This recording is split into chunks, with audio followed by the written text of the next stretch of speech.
I'm a firm believer of T-shaped roles.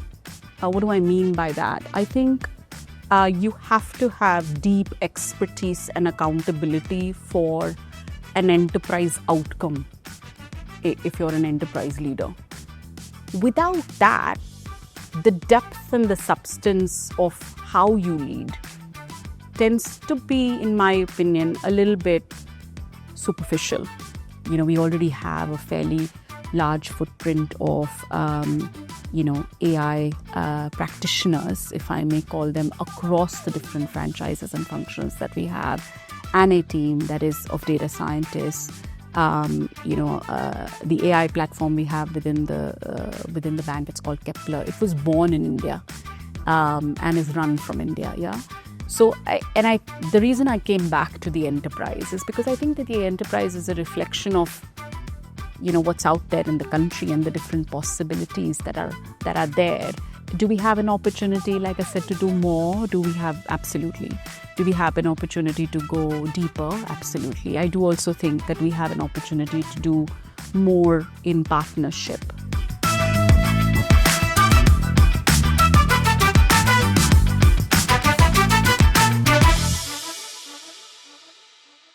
Hello and welcome to GCC Unplugged, a podcast where we bring to you raw insights from real leaders. And today we are joined by someone who really embodies purposeful leadership in this digital era. We'll talk about her personal story, her career growth, and the digital powerhouse that she's heading in India.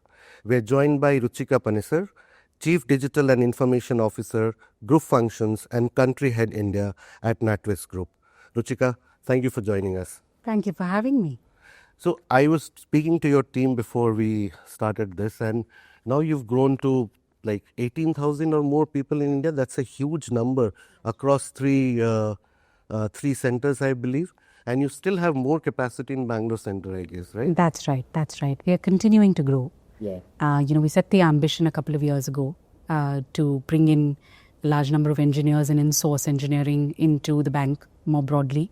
And at that point, we also decided to make a bet with the new Bangalore facility that we've just recently launched. And we're continuing to grow. We're building engineering base, and we're building more deep tech, AI, data skills in Bengaluru. But we also have a broad presence. Listen, we think of ourselves as 6 hubs across the bank.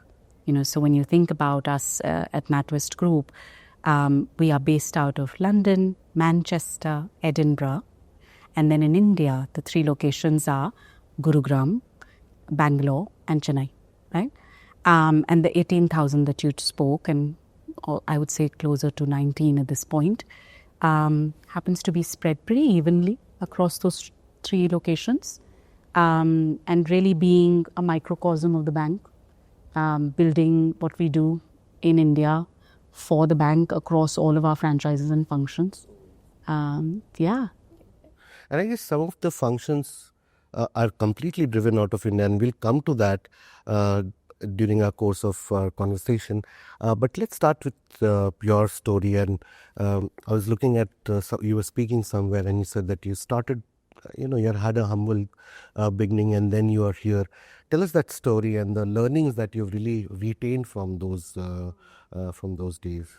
Oh, listen, I think those humble beginnings have to ground you.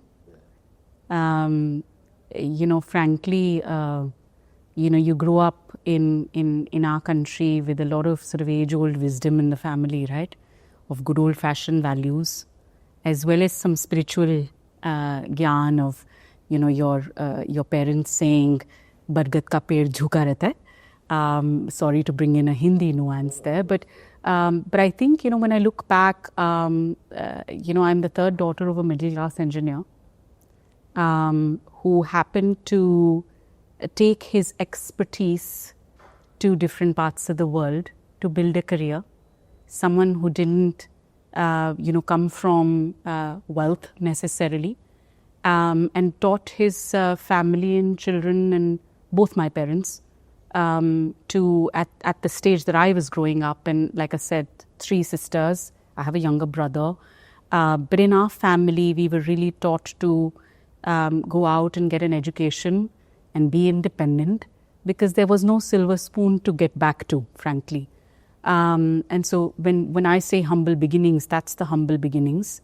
I have many times in early life chosen to work at the same time as I get through my education, because that was the only way to be. And I'm glad for it. I'm really glad for it, because I think that helped me gain the experiences very early on. It put me in places where I wouldn't have otherwise probably found myself, and I found myself making interesting choices. Really, that's the beginnings of the story. And I started my career as, you may have already heard, actually thinking that I want to be an educator. And I spent a couple of months trying to do that, given just I was inspired to do that, frankly.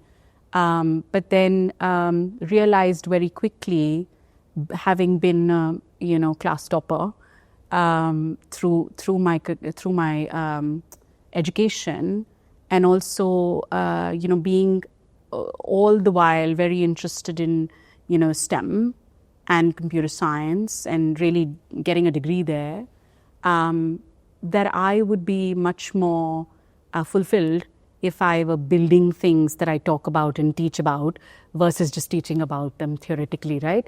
And so that's where the foray happened. And back in the day, obviously, these were not called startups, right? They were .coms. And I started in an ed tech startup back in the day, kind of in a very small team, and ended up doing a lot of different things because of the sort of startup-y nature of it. And I think that allowed me to experience really building products and shipping them, and understanding the different facets of software development and product development very early on in my career. I did that for a couple of years, and then American Express happened. And I think of the organization very fondly also, because I spent a good long 23 years at the firm, doing almost 10 different roles across the customer life cycle, all the way from credit and fraud risk to technology strategy to physical channel experiences for our customers across the globe, playing the regional CIO for a bit, and then also the last decade or so of my experience there, doing a lot in digital channel development and marketing tech. But think of it as mostly broadly all in digital and tech. And then, of course, a year ago, I joined NatWest Group. I relocated from New York to take this role, and I can't be more thrilled for the choice that I made to both return back to the country at this stage of my career, but also join this phenomenal organization and look to take us forward on our journey on the strong foundation we have. That's a little bit about my professional career, of course. So technology, like engineering technology, was kind of natural to you, is it, if I may say? Yeah, I come from a family of engineers. So, and I think at the time that I was growing up, I think as a generation, many of us were shaped by the choices that our parents had to make. Yeah. And so, the choices at that time used to be, you want to be an engineer, you want to be a physician, what do you want to do? You want to be an architect? Maybe that's a little bit sideways. And so I remember, frankly, at the time that I was ready to make choices, the rebel without the cause that I was, really having conversations with my dad about wanting to do, communications and mass communications, frankly, or wanting to do law. And my dad sat me down and said, "You're an A STEM grad. You have phenomenal science and math capability. Why wouldn't you?" And at that point, I was really annoyed at him for a while. But I can't be more grateful at this stage of the choice that he kind of nudged me, let me not say pushed, but they kind of nudged me positively in that direction, but really came from a family of, my dad's a structural engineer, my older sister's an architect. So sort of like that's the background. So the conversations at home were really about perspective drawings and load-bearing, beams, etc. So it just sort of came naturally in that context, yeah. Okay. So let's talk about your role. So it's a hybrid one, if I may say. You have a tech role also and country operations also.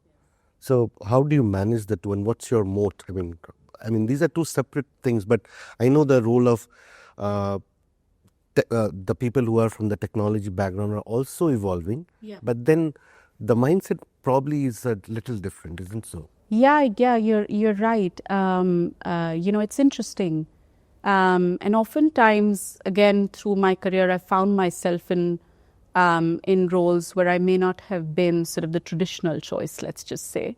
But speaking of my role, two facets of the role, I think one helps the other and vice versa, right? I'm a firm believer of T-shaped roles. What do I mean by that? I think you have to have deep expertise and accountability for an enterprise outcome if you're an enterprise leader. Without that, the depth and the substance of how you lead tends to be, in my opinion, a little bit superficial, right? And then, of course, the fact that we run a large capability center across 3 locations in the country, where, of course, a large percentage of that happens to also be digital and tech, but we also have operations, finance, risk. It's like I said earlier, it's a microcosm of the bank. I think that my background and the duality of my role allows me to take learnings from one and apply them to the other and bring it to life and sort of help me, in some cases, sort of lead by example, if I may, when I'm nudging the enterprise to do ABC in India. I have the ability to take within my own function things that I would do in a certain way, shape or form, and apply that learning. So I think I'm a big advocate of, even within NatWest, of really having our leaders become enterprise leaders.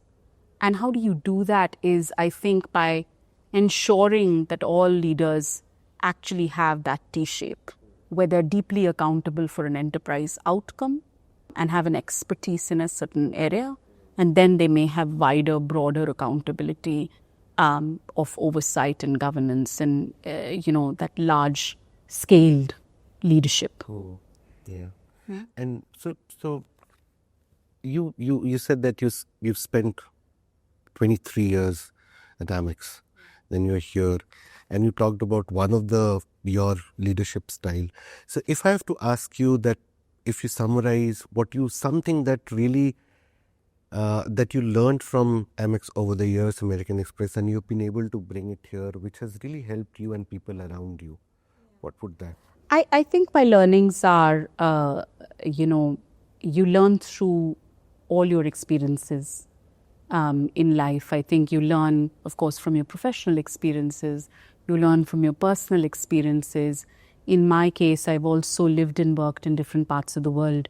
And so I think my learnings also come from the risks I took in the life choices I made that have helped me. But if I had to really think about a few areas, I'd say customer centricity.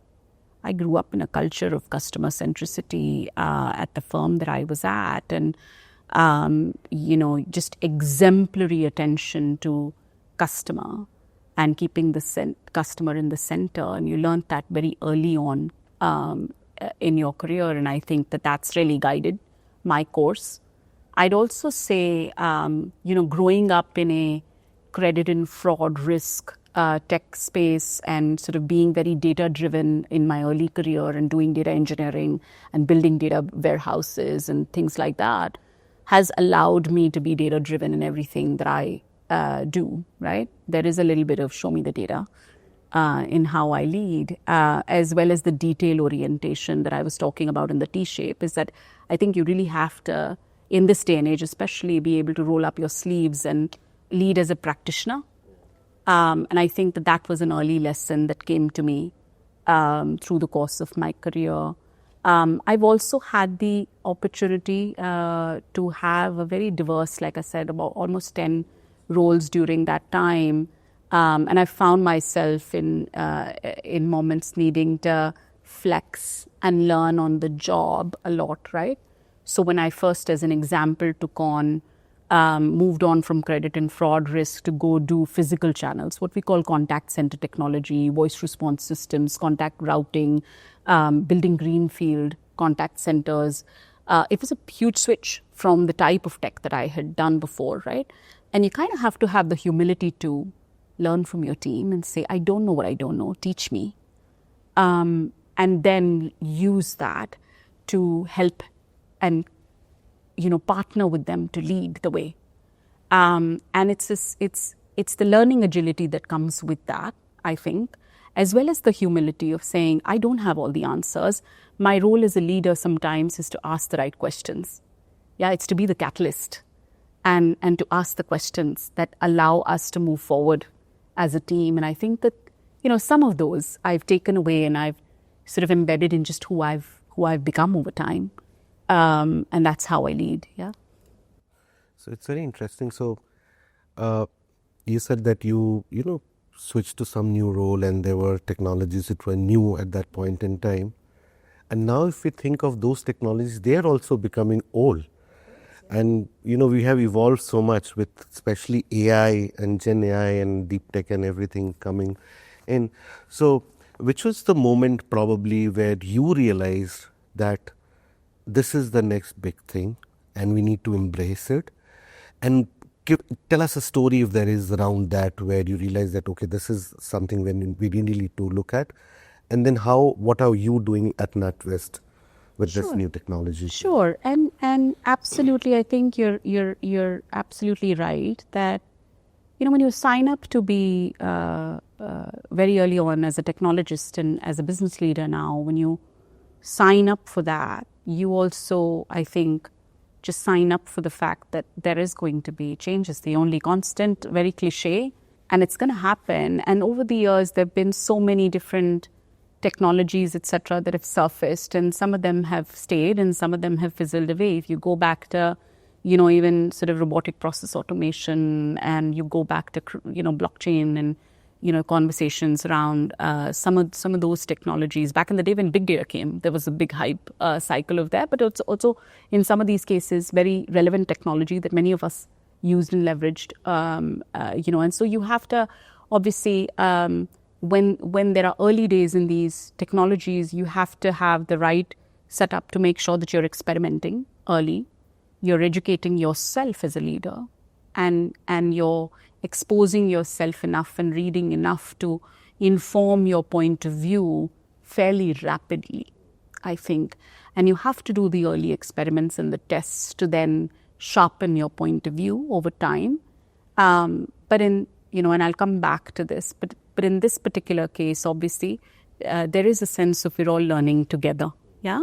If I just go back to the whole topic of AI, right? I mean, when you think about the history of what we were doing, I remember writing decision support systems that were more traditional AI back in 2003, right?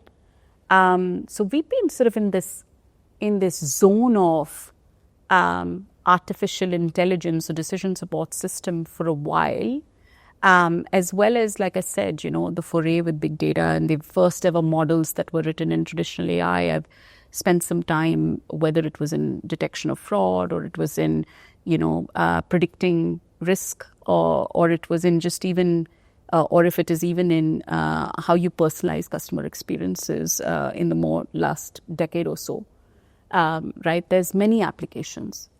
When I think back of the moment, I think the earliest tooling that we all started to familiarize ourselves was when OpenAI happened and when ChatGPT happened. And at the same time, you were getting the early editions of Gemini and you were sort of playing with some of that tech in your own life and foray and checking out and sort of beginning to use the tech. That as a business leader, you start to think about application very early. And again, a few years ago when this was beginning, at the time, there was also at the enterprise level a very comprehensive, let's take a step back, let's look at which, how do we start to experiment? How do we look at the right use cases? I had the opportunity to lead through some early adoption in the marketing space as an example, or in, customer care type, chatbot type technology, both pre-Gen AI as well as after Gen AI. And I think what you do is that you look at those use cases, as I said, and you experiment with them. And when you start to see that the outcomes and the early results of it, that's obviously very exciting, right?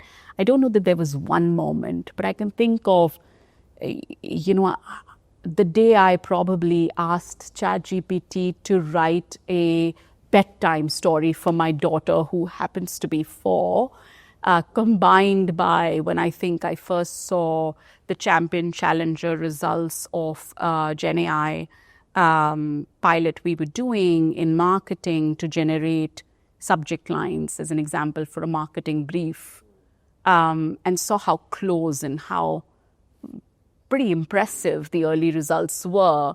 I think it's a combination of a couple of those things that help, like I said, validate my point of view, and knowing that, listen, there's something in here that we need to explore further. You asked about NatWest. We have hundreds of AI use cases for a while in production, right? Going back to what I was saying about traditional AI, we've been deploying AI models for a very long time. In this moment, of course, like everybody else in industry, we are also experimenting and selectively scaling in production the right kinds of use cases. As an example, I don't know if you've heard of our chatbot Cora, that actually we use for customer interfacing, and it's a chatbot that we use in our retail business, that has been AI based for a long time, right? And now what we're doing is getting it to be the more future forward agentic implementation of it. Lots of such examples exist, and there's very active work that's happening, which is really exciting. It's good that we're experimenting across the board.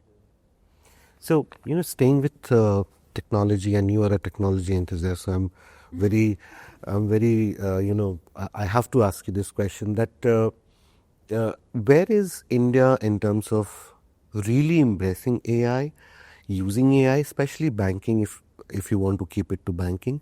Because in my observation, what I look around and see, that it's more of a wrapper thing that we're doing, rather than building models that would really help and support for the long run and can be, topped up from there on newer things. So do you think, yes, we are talking about AI a lot, but do you really think we have scraped beyond the surface right now?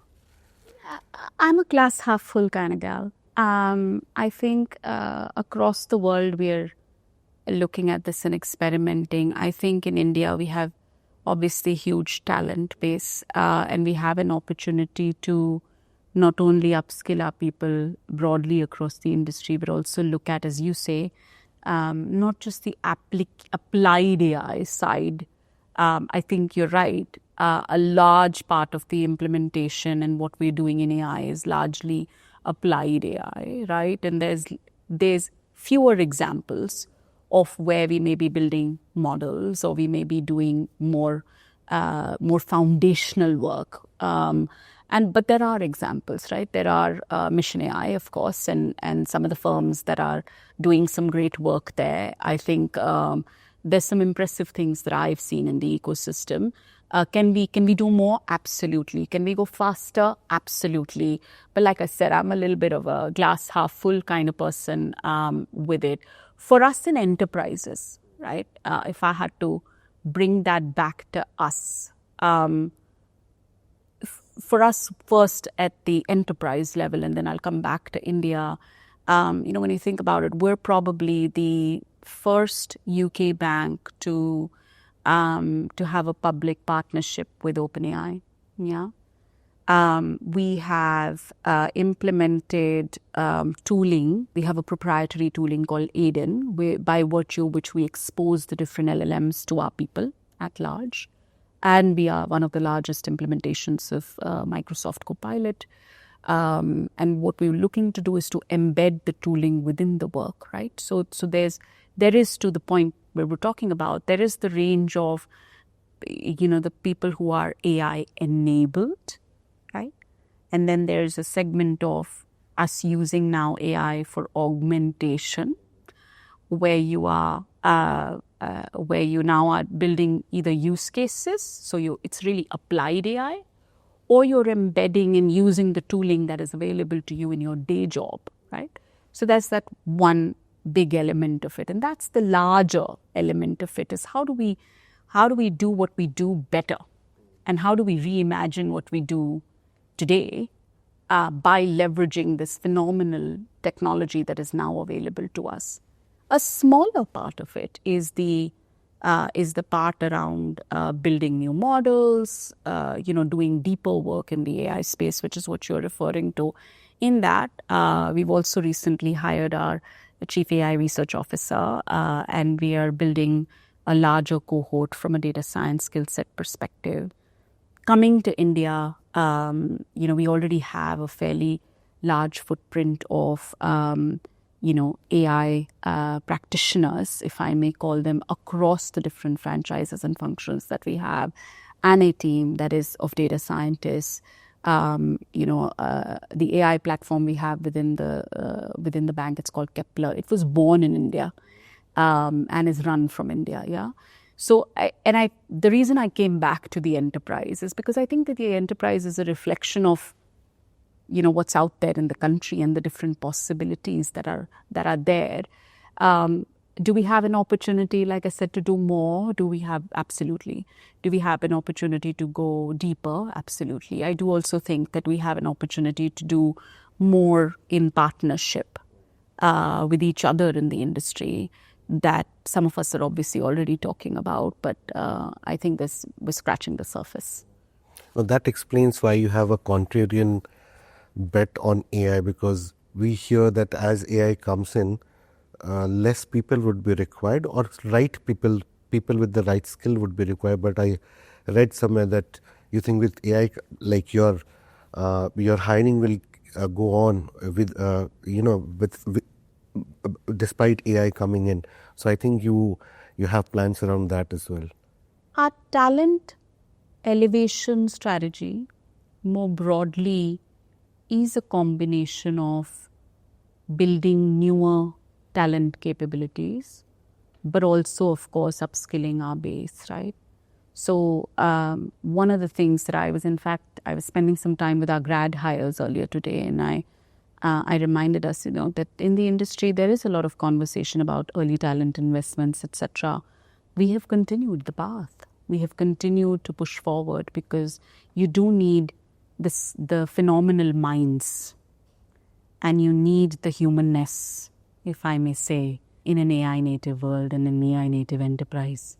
I think there is going to continue to be the need for that humanness and human intelligence combined with the machine intelligence to take us to the next chapter. So, that's my broad point of view. But I do think that we are in an age where it's a reality. It is, each one of us, may have agents working for us. Our teams may look different in the future, and we have to prepare our teams in that way. And right now, our thinking and our strategy is primarily around augmenting and doing the ability to do more through the technologies that are presented to us. Yeah. Right. So you're right. I mean, it's an old saying again, catch them young, probably. So that never goes out of absolutely. It's energizing, isn't it? We have always been doing. From them. Yeah. True. I said it earlier today as well, as it keeps me young, keeps me on my toes, if I may. I'm energized every time I'm spending time. The kind of ideas you generate and even learnings across culture, ways of working. There's so much value in the diversity of our workforce, both ways. I think, not that that was your question, but just our philosophy around inclusion and diversity and how we think about it, it has to also be about the generational mix and making sure that we are, bringing, cross-section and a highly diverse workforce into the work. Because our customer base is diverse, isn't it? And so to design and build and serve propositions that are for a diverse customer base, it is a no-brainer for us. So you talked about Kepler, and I know that a lot of functions are completely done out of India, if I'm not wrong. Tell us about that, and probably what else can be expected from the India offices of NatWest. Yeah, and I'll kind of go back to, let me take a step back and just kind of talk a little bit about our strategy from an India perspective. We've recently done a refresh about a couple of months ago of how do we see ourselves in 2030. And what we were very mindful of, that I believe in firmly, was to anchor our strategy in the NatWest Group strategy, right? This isn't an India for India strategy. It is really looking at NatWest Group's ambition and purpose and seeing how might we leverage India to fulfill the enterprise strategy, the strategy of the franchises and the functions to best serve the enterprise strategy. And as we did that, there's a couple of tenets that we felt were important as part of the strategy, right? The first one is really what we call fortify the core, which is saying we're doing this incredible amount of work. In some cases, a bulk of what we do, functionally, all of it or a large majority of it happens to be done from India. How do we get brilliant at basics and do more digitization in that space and do that, simplification across the bank for the functions that we run out of here. The second area, which we've kind of touched upon already, has been to build future fit capabilities in India. And to start with, we selected 3. The first one being really deep customer and colleague experience, design and technology and engineering capabilities. The second one being in data and becoming a real data powerhouse. And the third being in AI, as we just spoke. And so really a very strong focus on building future fit capabilities from India. And then to do both of those, right, you have to have the right foundations in talent elevation, in the right operating models, in the right work that we're doing from a early talent point of view, etc. There's a lot of different foundational catalysts. So in a nutshell, that is our strategy and what we defined, and our ambition to really go from a fantastic delivery focused hubs, right, to become a real engine and innovation powerhouse for the bank, and elevate ourselves to being really a strategic asset and a long-term strategic asset for the bank versus being short-term focus. I'll play us back to what I said about, I think, just how I think about leadership. We are NatWest India, yeah? As I said, the strategy itself is also anchored in the bank strategy. And so therefore, as we think about what we do from India and the leaders we develop and bring on board, it is really important to keep that enterprise hat on. So we expect, and I expect, our leaders to really lead like enterprise leaders, right? So in my functional role as a CDIO, I'm not thinking about what am I doing out of India. I'm thinking about what's the best thing to do for the enterprise? How might we elevate the functions that I am the CDIO for? How might we embed AI, leverage data, build the best products and propositions for our colleague digital experience at large? And now we may then therefore choose to do certain things more in India and less in other places, and vice versa. But the thinking has to be enterprise-led, leading as though we're enterprise leaders, as well as sort of globally integrated and locally inspired. I know I'm giving you a little bit of a long-winded view on it, but I think it's important to have that lens when we think about our India footprints and India strategies, because I've also been on the other side, in my days in New York, having led teams in India. I often find that strategies that are anchored largely in an India for India sense tend to be somewhat shallow, if I may say so. Ruchika's opinion. Versus when you anchor them in an enterprise strategy and a real true business outcome, you are able to fulfill the best, you create win-win situations. For us, as an example, a lot of the work that we do for our physical channels and experiences there in the retail business are run out of the country. We have our ATM labs, enterprise-wide run out of Chennai. A lot of our wealth digital propositions for our customers are actually led out of Bangalore. Our investment banking / markets operations is primarily run out of India. So as you said, there's a lot of examples of that, but I think it's necessary to anchor it into what is the right answer for the enterprise and sort of build your strategy about what you do and from where in that. No, Ruchika's views is actually echoed by a lot of leaders whom I speak to. They refer to offices in India as one of the global offices, one of the global locations. So that's the view across. So thank you, Ruchika, so much for joining us. It was a pleasure to have you. Thank you for having me. It's been a pleasure.